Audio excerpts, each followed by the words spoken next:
my focus has always really been heavily on the front end development. So even though I knew, enough PHP to be dangerous and that kind of thing, my focus was definitely on front end as opposed to back end development.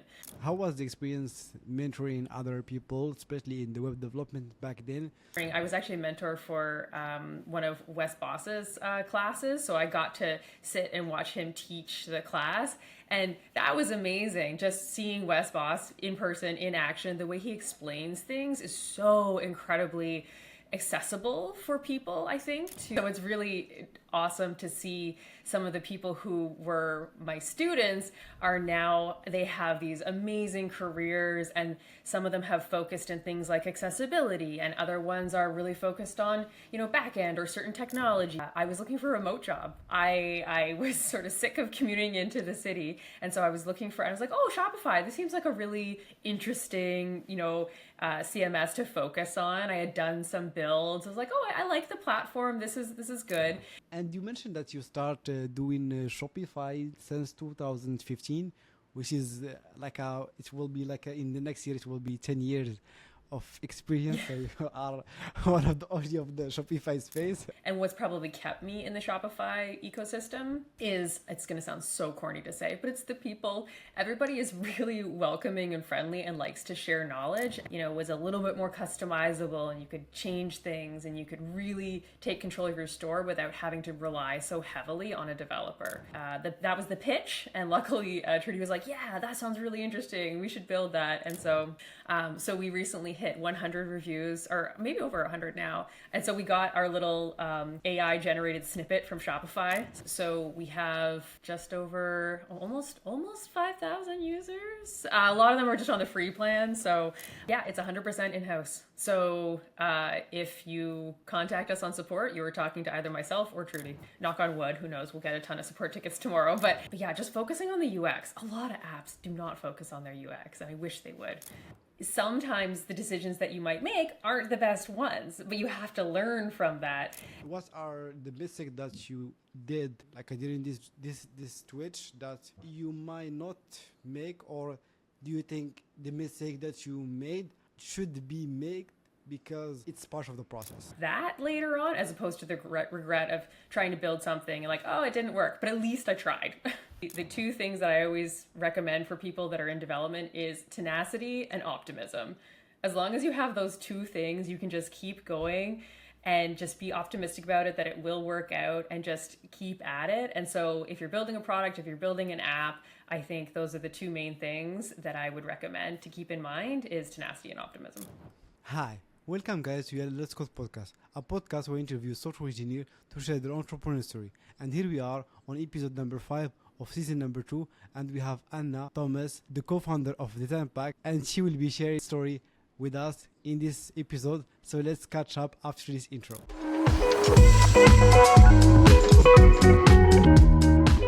So Anna, can you introduce yourself to the audience? Sure. So my name's Ann Thomas, and I'm based just outside of Toronto, Canada.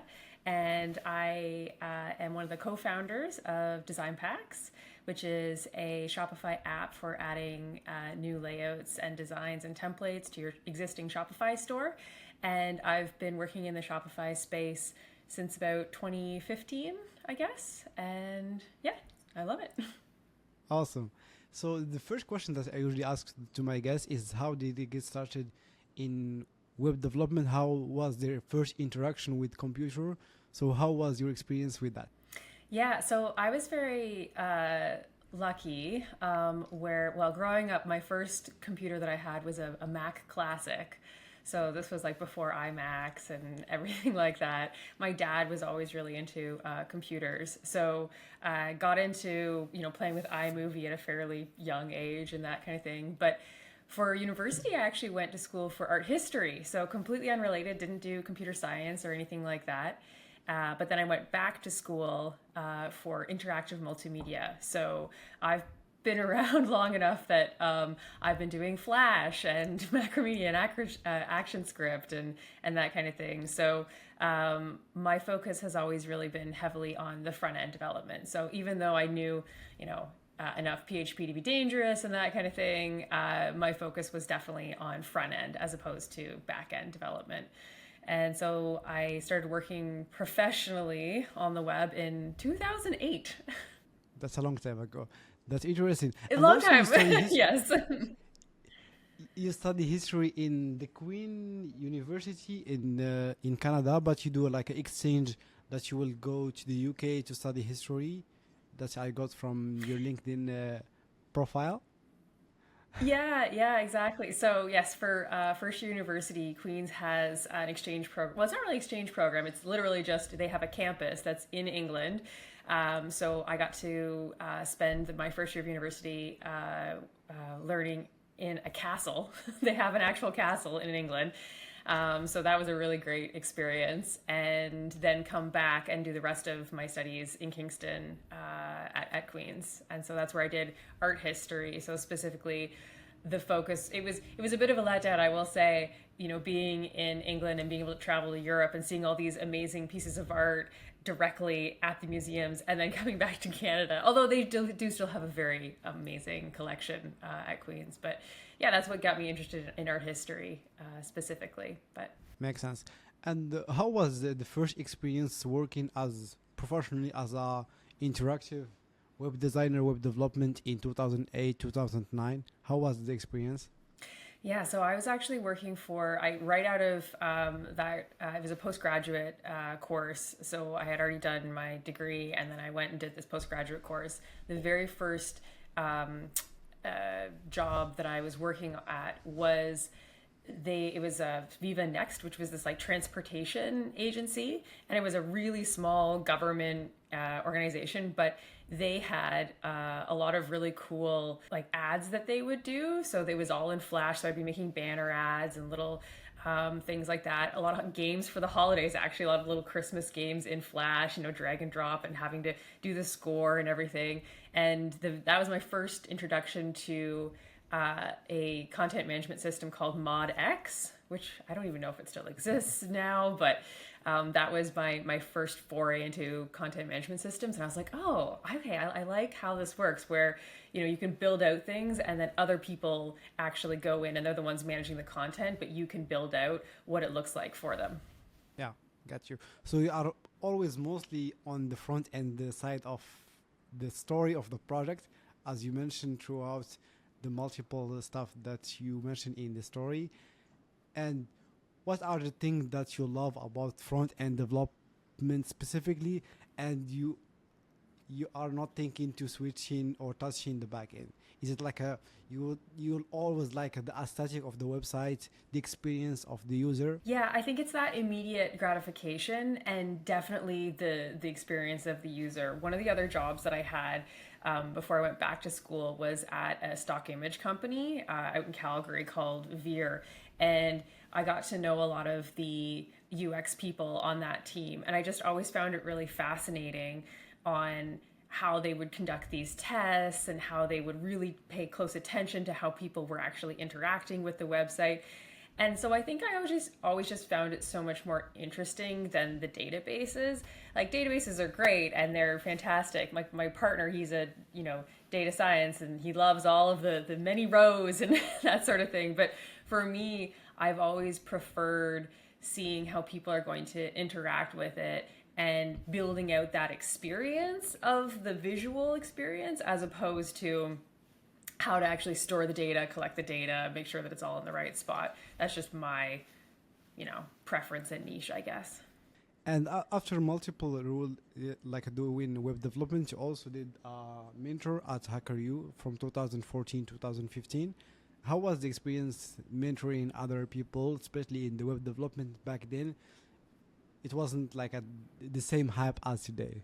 Yes, so that was interesting because, as I mentioned, I did the postgraduate certificate because at that time, there were no boot camps. That wasn't a thing that existed. So you had to take, you know, like a full college course and this kind of thing. So I was really lucky because I had been volunteering with an organization called Ladies Learning Code in Toronto. And through that organization, I met Heather Payne, who founded HackerU, which then turned into Juno.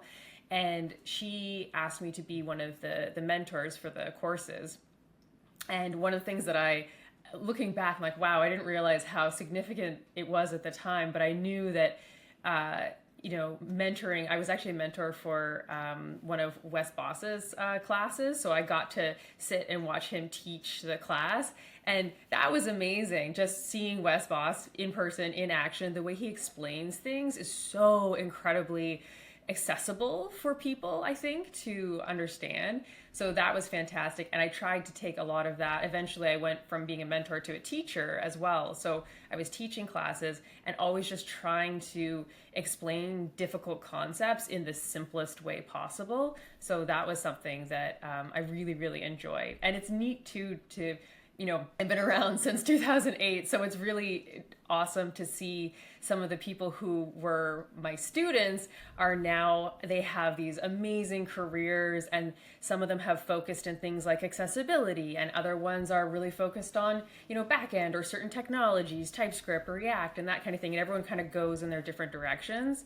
But it's neat to remember when, everyone was first starting to learn, CSS. And back in that time, we were still teaching floats and that sort of thing. So, yeah, it was a really great experience. Yeah. When you mentioned float, it gave me like a flashback when I was starting learning CSS, because I started with the float, the basic of float, and after that flexbox, grid, and all of that. And you mentioned that Wes Boss was one of your teacher in some bootcamp. Is it the same time that you met Trudy, the other co-founder of Design Pack? Because she also mentioned that he was like one of Wes Boss student. Is it the same timeline that you met Trudy? No, weirdly. So I was never actually a student at HackerU. I only mentored and taught there. So yeah. So I actually met Trudy when she was working out of the co-working space at HackerU. And I also taught, we did sort of a half and half. We both taught the same JavaScript course. So I met her through that. And I knew that she had a special interest in backend and, was talking about Ruby and this kind of thing. And one of the things that I always remember when we were teaching this JavaScript class, because what we would do is I would teach and then she would be mentoring and then we would sort of swap. And she always, at the beginning or the end of the class, she'd be like, oh, do you want to see this thing that I'm working on? And she always had this very builder mentality, I'm just going to build this thing and that sort of stuff. So I knew that she was always interested in these side projects and different things like that. So that was always my first impression of Trudy. They're like, wow, what are you working on these days? Yeah, makes sense. Got you. Because I'm trying to connect the dot, because I already heard about Trudy's story. So I'm connecting the dot between the different story.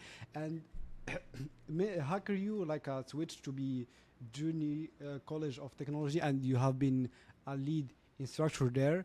But before that, you have been working as a technical director at Out of Sandbox from 2018 to 2020. For people who don't know, Out Sandbox is one of the biggest Shopify team development agency and I would say library. So they are having a lot of premium team, one of the well-known is the Turbo team, which is one of the well-known Shopify premium team. Can you give the audience more insight about this experience working at the Out of Sandbox? Yeah, absolutely. So I had previously built Shopify themes at an agency that I was working at. But my main reason for finding Out of the Sandbox, honestly, back in 2016 was I was looking for a remote job. I was sort of sick of commuting into the city. And so I was looking I was like, oh, Shopify, this seems like a really interesting, CMS to focus on. I had done some builds. I was like, oh, I like the platform. This is good. And so in 2016, I found a job posting for Out of the Sandbox, and I contacted Brad, and I was the third full-time employee hired. So there was already a designer and someone on customer support who were amazing. And later that year, we launched Turbo, and I think the thing that I really enjoyed the most at Out of the Sandbox was just being able to really have I like talking about like, oh, different ideas. Oh, we could try this. So we could do this. Or do you see, we could bring in, responsive images. We could try this to make sure it loads a little bit faster and these sort of things. So having all of those planning discussions and being able to see them implemented and not having to wait for a really long time and, all these like red tape, like it was really, I'd worked at startups before, but to see the product go directly into market like that and to see things that you could have an impact on and make those changes, that was the biggest, I think, light bulb moment for me when I was working at the Sandbox. The team was amazing. Everybody was we just gelled so well together. And then by the time that we were acquired by Pixel Union, there was, I think, 25 of us. So we had grown to a good size. So yeah, it was a wonderful experience. I worked there for almost 5 years, and it was fantastic. Yeah, awesome. So this is your first remote job, and you mentioned good thing about the startup mentality of you are discussing some idea and your idea will be implemented. You will see the satisfaction that your work is out in the production, like a site or on production level. It's really satisfying to see that, because sometimes even if you are working on a startup, you might suggest something that is worth discussing and might not be implemented, so it will be in the backlog for a long time and no one will consider implementing that, which does hurt a bit, when you are pretty excited about your idea. Exactly. Like, don't you love the fact that you have control over, you can for your podcast, you can like, okay, I can change this, I can ask this question, and you have ultimate say in that. There's something very, I don't know, just it's a good feeling that you don't always get in every single job that you have. Yeah, makes sense. Totally agree with you, because this is, I think, also this one what make like a good startup, because you will have opinion and you will have a lot of discussion about your opinion. Maybe your opinion is not working for the case, but at least you will get some discussion about it, which is good, that you will have some discussion about your idea. And if it's implemented, it will be more good for you, because you will see your impact in production site and in production level website. Exactly. Yeah. And after that, you switch to being a freelance web developer at Shop Critic. If I'm not wrong, it's a Shopify or e-commerce website or agency. Correct me if I'm wrong. So we actually focused on audits. So that was when I first left and decided to go out on my own. I teamed up. Well, actually, I wasn't on my own, because I teamed up with a friend of mine that is super talented in SEO, Jess Joyce. She's also in Toronto, and also super talented marketer, but also does site setups, Laura Brisson, who now does Point B consulting. Anyway, the three of us, we had all kind of identified this need where there were all these stores that had spun up during 2020, but a lot of very new shop owners. So they didn't really know what they were doing. So the service that we offered was audits. So we would go in and we would look at people's Shopify stores from an SEO, a technical, and a marketing perspective and say, hey, here are some things that you're going to want to improve and update. And here are some opportunities that we see. And here are some things that really need to be fixed. Your theme hasn't been updated a lot at that time.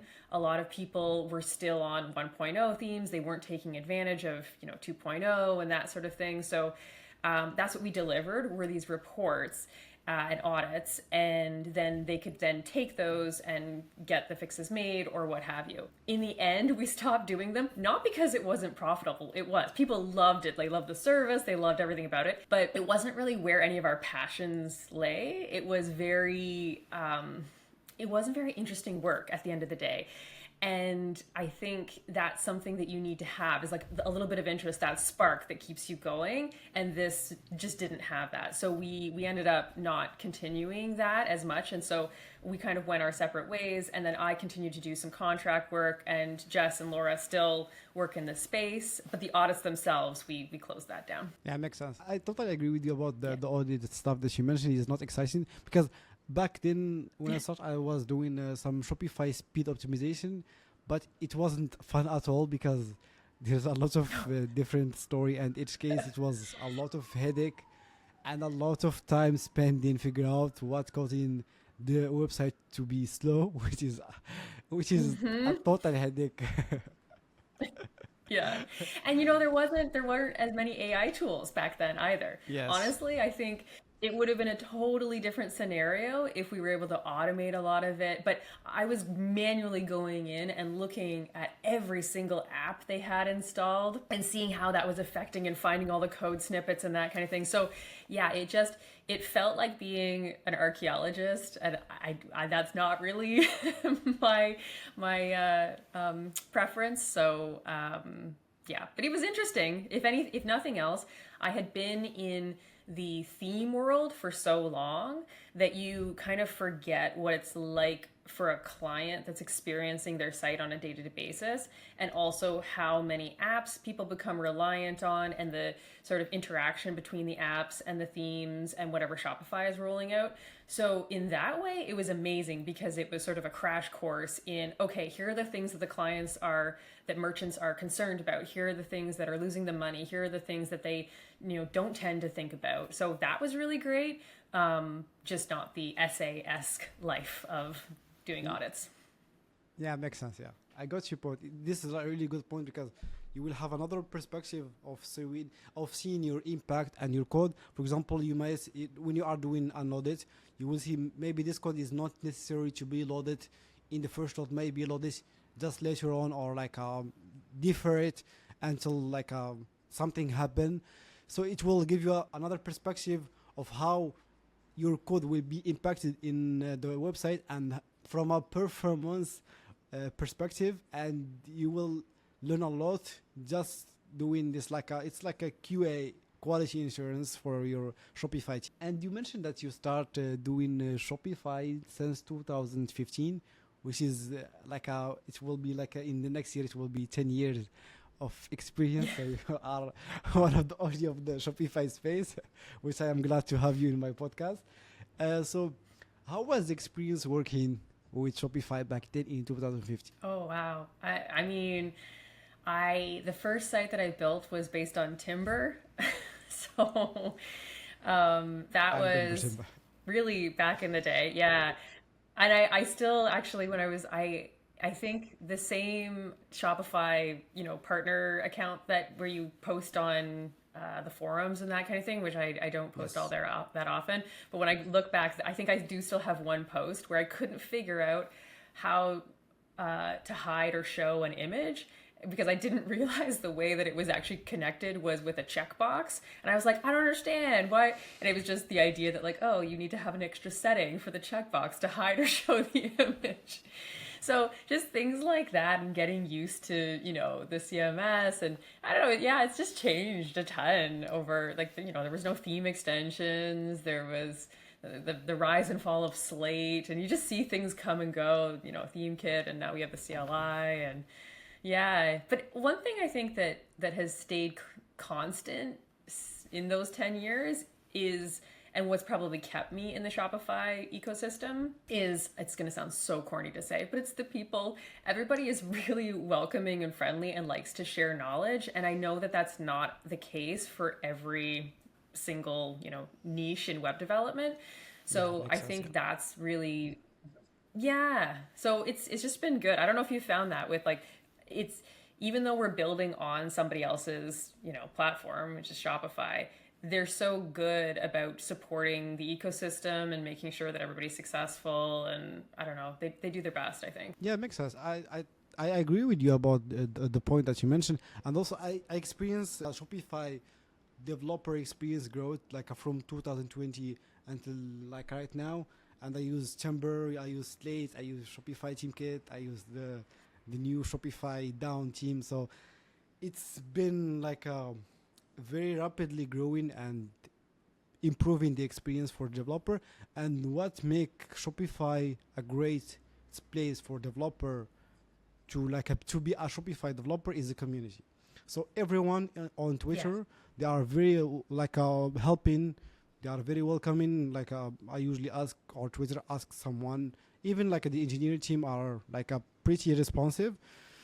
And I think they are doing great job of improving the developer experience. And I've seen a lot of progress that has been made to the Shopify developer experience in the last 3 or 4 years. That has been like a very impactful, and you will see that like in their docs, in their template, in their like the content itself, the workshop that Shopify does, the event also, which is I think what make a Shopify that we already like love to work with. So I think it's the people around Shopify and people working at Shopify who make Shopify what we love right now. Yeah, I agree. And I think I've appreciated it more now that I have my own product, like that we have our two apps, because what I realize is, when Shopify asks people for feedback and that kind of thing, or they're like, oh, can we get what do developers think about this new thing that we've rolled out? I understand it a lot more now because feedback is such a gift when you're building a product. It's so integral to making that product better. So the fact that they're always so proactive about that, I'm like, yeah, that's something that I also want to try to emulate. Yeah, makes sense. And the speed of development at Shopify is really insane. I think I never seen other CMS, e-commerce CMS that have like a rollout 150 update every 6 months. I think Shopify the only one that does that, which is making pressure on the developer to be able to keep updates I with mean, all the stuff. there's good things and bad things. Yeah, for sure. These are like I'm pros sure and cons. Trudy could speak to that a lot better in terms of the the API changes. Yeah, it's a lot of change, especially with like Shopify moving out from REST into moving to GraphQL, and there's a lot of changes to the Shopify team extension, new extension that are available right now, new function, new condition. There's a lot of things has been changed, which is I don't see that a lot in other CMS. We can compare that maybe to WooCommerce, maybe BigCommerce, other platform that compete with Shopify. I don't see that in the other CMS, which is, as I mentioned, it's good and bad because it will make some pressure on developer to keep updated. But yeah, this is life. Yeah, absolutely. And how was the first meeting with Trudy to like build up and found the design pack, and also you can give the audience what design pack is about so they can know more about it. Yeah, for sure. So I think when I first approached Trudy with the idea, she's just like, I don't know if I totally get it. The reason was it was so kind of this, it was a new idea. Now there's a ton of these section apps that exist, but this was we launched in 2021, the very big, like January 2021. And this was before sections everywhere. So it was very, very early days. So the whole idea behind design packs and any of these other apps is that when you install your theme, you want to make it look exactly how you want, and this has changed a little bit since then, but at the time, you'd really only get 10 to 15 sections, and that's it. That's all that would come included in your theme. Now there's themes that have quite a few more sections, and that's great. But the idea was that, hey, what if you could have these sections that are now available on every page, and you could add them to any theme. Didn't matter the theme, and you could just put them in, and you could configure them so that it's as if they existed there all along. So it would take, normally, in order to do that, someone would go out and hire a developer and build out that custom section. So the idea was, hey, what if we just have these agnostic sections that we could add anywhere and had functionality that was a little bit more customizable, and you could change things, and you could really take control of your store without having to rely so heavily on a developer. That was the pitch, and luckily Trudy was like, yeah, that sounds really interesting. We should build that. And so we did, and we launched it in 2021. And since then, we've grown it out to a huge amount of sections. I think we have over 200, but it's not necessarily the number of sections. I think that's the important thing about the app. It's more about the quality of the code and how we've actually taken the approach that these can be very easily integrated with your existing theme, because we use a lot of things like CSS variables. We make sure that the performance is really great. These aren't just like AI generated code snippets that are being like shoved in your theme. They're built with the same care as if you had paid a professional developer to build them. Not only that, but we also really pride ourselves on our customer support and almost feeling like we're not a full agency, obviously, but on support, if someone asks us, oh, could you make this tweak, or can you change this CSS slightly or make it fit better in our theme? Yes, we do that. We fully, we like to see how people are using the sections, and we'll build them out. And then it's kind of like, oh, now we've built enough customization that they can go off and have it control themselves without having to, contact us all the time. So that's the idea behind design packs. And 2025, we're completely revamping the UI of the app, and just coming up with some really interesting, exciting things for 2025. But yeah, again, the idea is that we're always just going to try to make it as performant as possible, and to really integrate directly into your existing theme and not seem like, oh, it sticks out like a sore thumb. It's just as if it's always been there. So design pack is mostly like your Shopify team designer partner that you would like to use to be able to extend the functionality of your Shopify team, and it will be agnostic to any Shopify team, and it will not have CSS conflict with the Shopify existing team. So we don't have like a different style for each team, because you might have like maybe you are using the same class name or using the same variable, and they will have some conflict, or you will have some performance issue. This is what design pack is about, is solving this issue and making it pretty customizable and pretty easy for any Shopify merchant to be able to customize their Shopify team without knowing how to code. Yes, exactly. Yeah. And we try to be again, I have a passion for UX. And so what we've seen some people do is they go down the road of just having every single thing be a setting, which that might be great for, their target audience. But what we want to do is make it extendable for developers. So we don't want to have everything opened up so that the merchant can go in and completely, because in the end, sometimes that cannot look so great. So it's a fine balance between the two. Obviously, we want things to be customizable, but we also don't want it to be overwhelming for someone where, if they need to set the border radius on a button, that they then need to go change it in 15 different places if they ever decide to change that. So we want it to be more available to be like global styling as opposed to that individual approach. This also you mentioned a good point, because when you offer a lot of customization, sometimes it will be overwhelming to the Shopify merchant, and it will be confusing to them, because you will have a lot of options and you will change a lot of things, and you will end up with a different style that you don't like.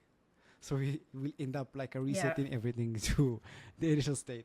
Can we get some number about the Shopify app, if you would like to share, like active install, revenue, Shopify review, anything that you would like to share with the audience? You can share it. If not, it's not a problem. Sure. So we actually just hit. We aren't super aggressive about getting reviews. We honestly just kind of wait until people have goodwill towards us and leave us a review. So we recently hit 100 reviews, or maybe over 100 now. And so we got our little AI generated snippet from Shopify. So that was quite fun. Yeah. Yeah. So congrats on that. So thank you. Yeah, I was really excited to see that come through, because I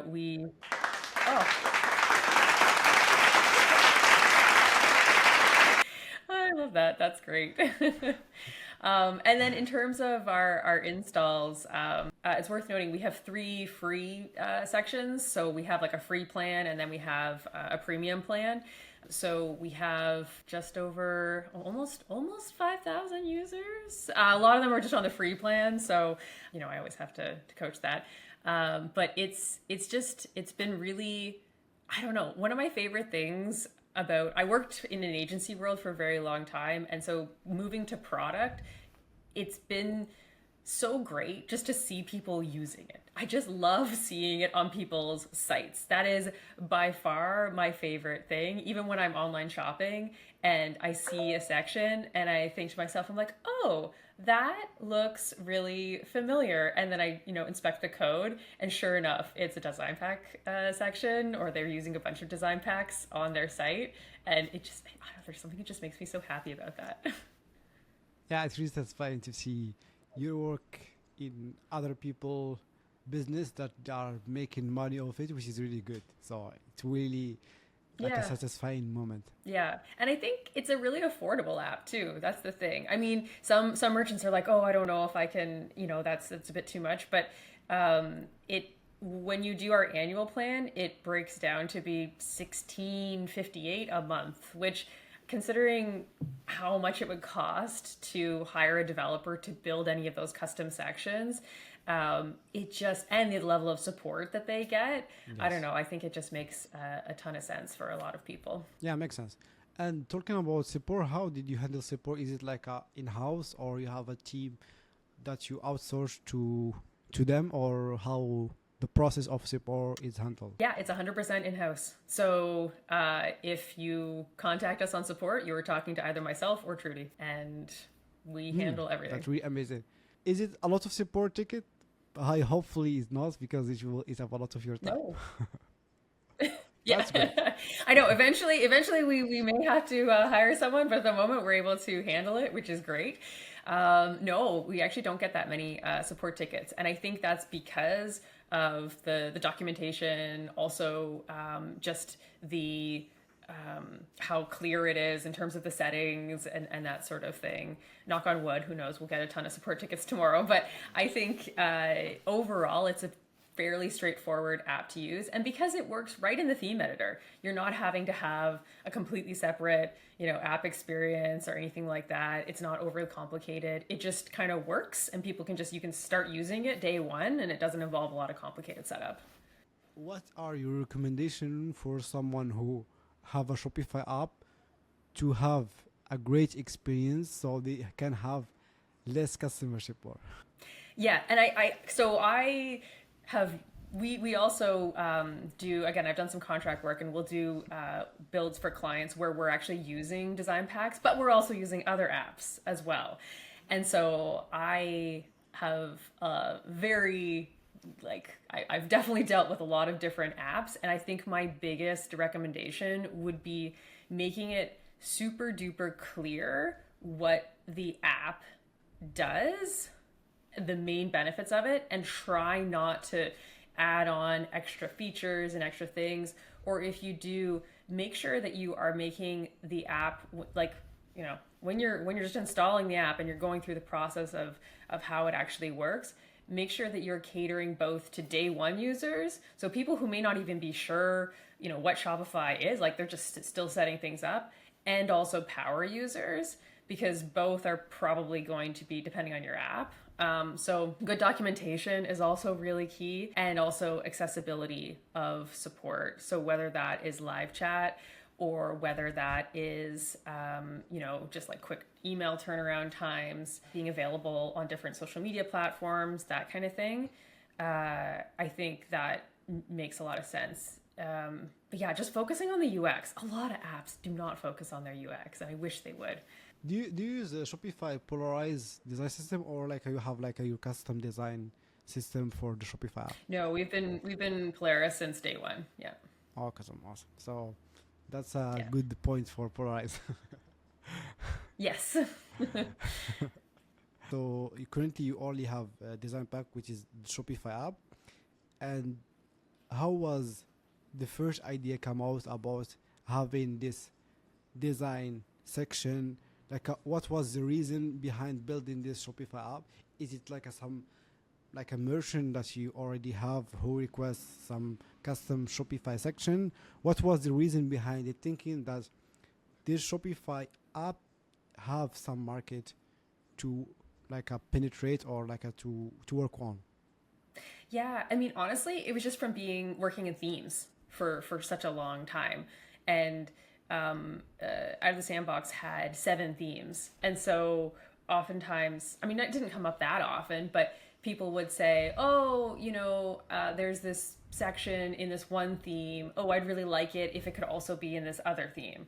So it just kind of made sense. Well, okay, yeah, why can't we have the ability to mix and match sections into different themes? It just seems like a logical thing to do. But I think at the time everyone was so tied to this idea of having one single CSS file to rule them all. And so, being able to separate out things like, and also making sure that things like JavaScript libraries were being, loaded in the proper way for performance, making sure that you weren't loading too much CSS when you have that separate componentized section. Things like that were just stuff that we had to work through because a lot of other page builders at the time, they were loading like these massive JS scripts for every single page. And so what we did was instead, we're like, okay, we're only going to load the libraries when they're needed. They're also going to always be deferred, things like that. But the actual idea itself was really this coming from a very theme heavy background and not coming from it from the perspective of, oh, we'll just build like we'll build focus on something like a discount app or do something with reviews or what have you. It was something new to the space where it's like, okay, let's take that Lego approach where you already have your existing Lego set. Let's add new Lego pieces in that will click into place and will just work. This is a good approach to think about it. And I think we cover a lot of ground for design pack, so we will switch up to the founder mode. So how Anne spend their day like managing design pack? Yeah, so as I mentioned, we do support. So very first thing always in the morning is just to check the email. This might be a helpful hint for anyone that's looking for a shared email inbox solution. So at the time when we were first starting out, we didn't necessarily want, because it's just the two of us, so we didn't want to invest into, using Zendesk or Helpdesk or like a really, like a fully solution. So we ended up using something called Missive. They're a company out of Montreal, and it's been a really handy tool. We can add kind of comments on different email threads and that sort of thing. So that's good. Then I might have some meetings. So I do all of our demo calls. So I'll hop on calls with people, show them the app, answer any questions they might have, anything like that. And then it's building sections. So sections and templates as well.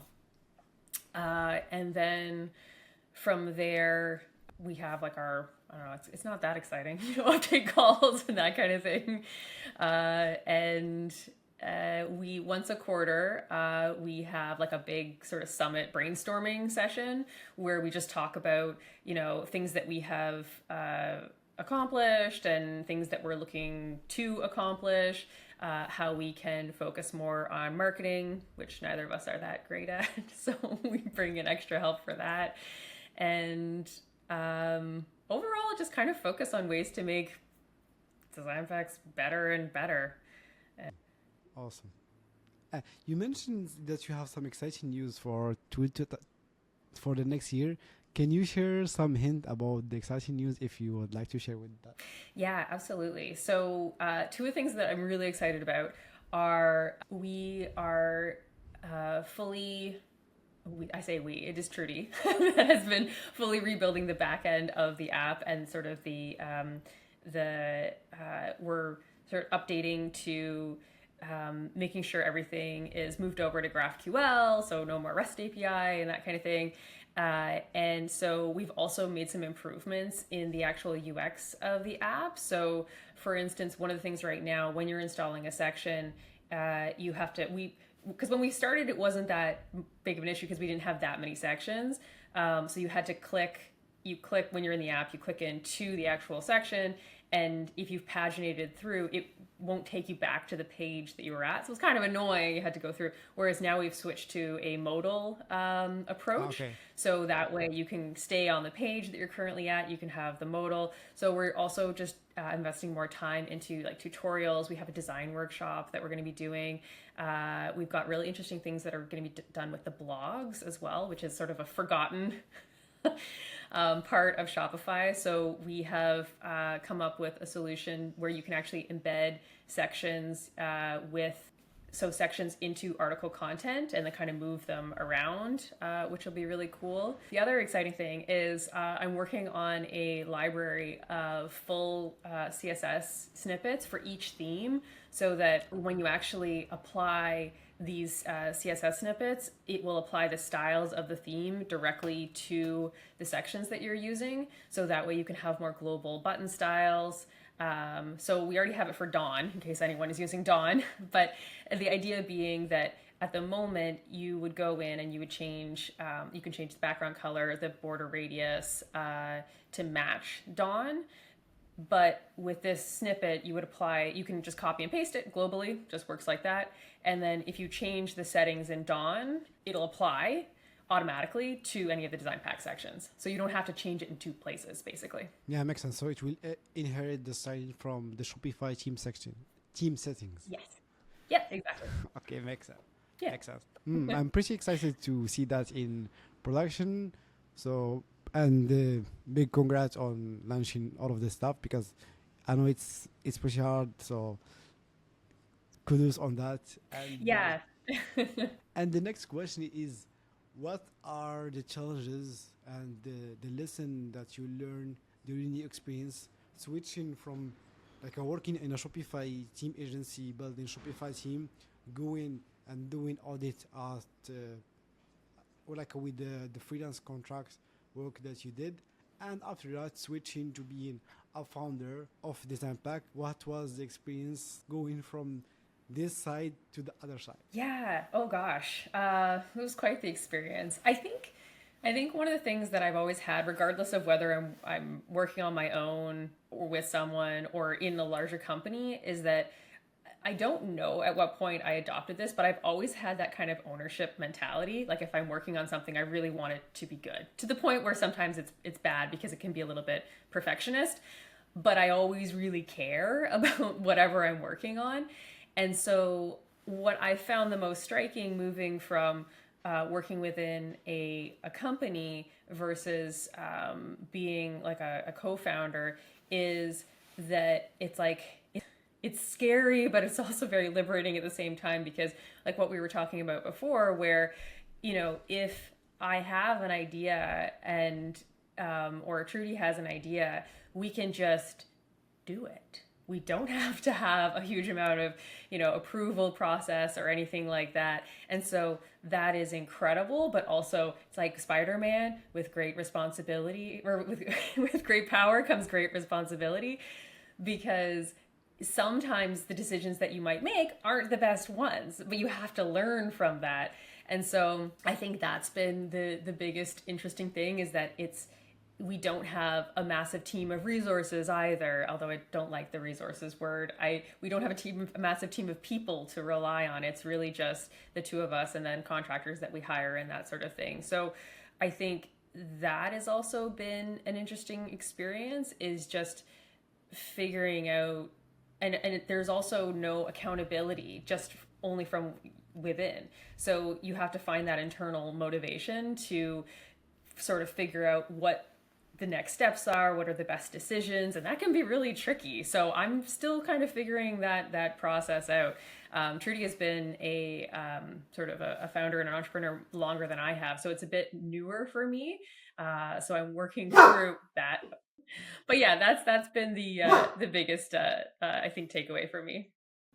Makes sense. Yeah, got your point. And what are the mistakes that you did, like during this Twitch, that you might not make, or do you think the mistake that you made should be made because it's part of the process? If that makes sense. Oh, yeah, I think that does make sense. I think it is part of the process. I think as much as we would like to analyze every single decision from every possible, way, and oh, is this going to be the right thing? At a certain point, you have to just, try it and see if that works, which again, I'm not great about. I do have that perfectionist tendency where I'm going to think about it for a really long time. And that's why I think actually Trudy and I are a very good balance. Okay, makes sense. got your point. Because sometimes you are making some mistake and you are thinking that if I didn't this, if I didn't do this mistake, I might be better. But I don't think this mistake is part of the process that you are currently in. Because if you didn't mistake, it will like a redirect or switch up the result for you. Yeah, and honestly, I think that when I was thinking about actually, design packs, should I move from doing audits and try to build a product? I think that what really stuck in my mind was I would regret not doing it. At least try it, at least try it and see what happens, as opposed to, okay, I'm going to play it safe and not try to build anything and then regret that later on, as opposed to the regret of trying to build something and like, oh, it didn't work, but at least I tried. Yeah, makes sense. Yeah, that's the good point, is to try it and you don't know what to expect. And if it doesn't work, you already know that it's not working for you. So you already have experience. So you will not have regret about that decision later on. Yes, exactly. And you probably learn something in the process and hopefully don't repeat it. Yeah. Yeah, exactly. And the last question will be about stuff and resources, online resources, book, anything that you would like to share with us so people can know more about. It can be either like a UX, accessibility, how to build a successful product, or something to do like with being a founder, the lifestyle of being a founder, not the lifestyle, but the life of being a founder, and the other stuff that is related to tech entrepreneurship. Yeah, absolutely. The one that always sort of sticks out in my mind is, and ironically, it's not necessarily related to entrepreneurship. It's actually almost the opposite of entrepreneurship. But it made me realize that I didn't want to continue sort of in a larger company situation. And that is, I think it's called the Manager's Path, by Camille Fournier, I believe. It's a little bit older now, but essentially it goes through, when you start out, you're a junior developer, and then you might move, and you kind of have this decision where you might move into a more senior management position, or you're going to be an individual contributor, an IC path. And then eventually you'll get to be a manager of managers, and so on and so forth. And I think for me, when I read that book, I read it because I was doing a talk on sort of learning leadership, because I was managing people at the time. And it kind of made me sit back and realize like, oh, I don't know if that's necessarily the road that I want to go down. And so that was more of a revelation where I think, I like the startup mentality. I like building things. I like having the brainstorming meetings, as opposed to encouraging people to like live the best they can, like, grow people's careers and that sort of thing. So that was the difference between the two, I would say. But yeah, it's a great read and I recommend it. Okay. Do you have any other recommendation, like article, website, podcast that you listen to that you would like to share with us? Yeah, so Wes Boss's Syntax is always great. Syntax FM. Yes. I think I've actually been kind of I had to immerse myself in e-commerce because I was coming from a web development background and I didn't really know that much about e-commerce. So I listened to Kurt's podcast, the unofficial Shopify podcast, for a while. And that was so good to get the merchant mindset.